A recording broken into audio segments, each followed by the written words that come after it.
Think Europe, Act Local huwa dan slogan li għażel il-kandidat tal-Partit Nazzjonalista għall-elezzjonijiet tal-Parlament Ewropew, Jonathan Shaw. Slogan li tħabbar waqt it-tnedija tal-kampanja tiegħu għall-elezzjoni li se ssir f'Mejju li ġej.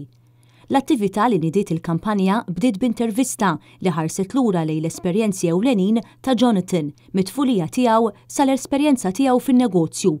Matul l-intervista spikkaw id-dedikazzjoni, is-sens ta' rispett u l-entużjażmu ta' Jonathan, karatteristiċi li fi kliemu jagħmluh bħala għażla tajba biex jirrappreżenta kemm lill-Partit Nazzjonalista kif ukoll il-pajjiżna fil-Parlament Ewropew. Dal-istazzjon tkellem ma' Jonathan Shaw dwar it-tema li għażel għal din il-kampanja u kif dan is-slogan se jirrifletti ruħu fil-ħidma tiegħu. Huwa slogan li jirrappreżenta attitudni u impenn tiegħi kif rid naħdem. Kif rid naħdem matul dil-kampanja u kif kieku naħdem bħal MP. Tajjeb li naħdmu u naħsbu fuq livell Ewropew, imma tajjeb ukoll li naraw li r-riżultati huma tanġibbli għaċ-ċittadini fuq livell lokali u anke personali. Matul l-intervista li saret minn Joseph Bonello, Jonathan Shaw tkellem ukoll dwar il-viżjoni tiegħu dwar l-Ewropa.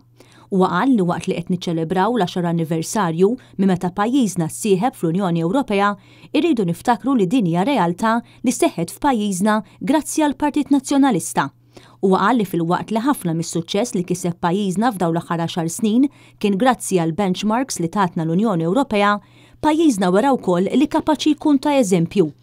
B'referenza għax-xogħol, Jonathan Shaw qal li pajjiżna ma jridx jiffoka biss biex joħloq impjiegi għaż-żgħażagħ, imma li joħloq żgħażagħ li kapaċi joħolqu l-impjiegi. Matul it-tnedija tkellem ukoll il-kap tal-Partit Nazzjonalista Simon Busuttil li ringrazzja lil Jonathan Shaw għall-kandidatura tiegħu u fakkar li biex wasal sawn Jonathan għadda minn proċess diffiċli ta' għażla li matulu kien hemm numru kbir ta' kandidati quddiem il-Kummissjoni għall-għażla tal-kandidati.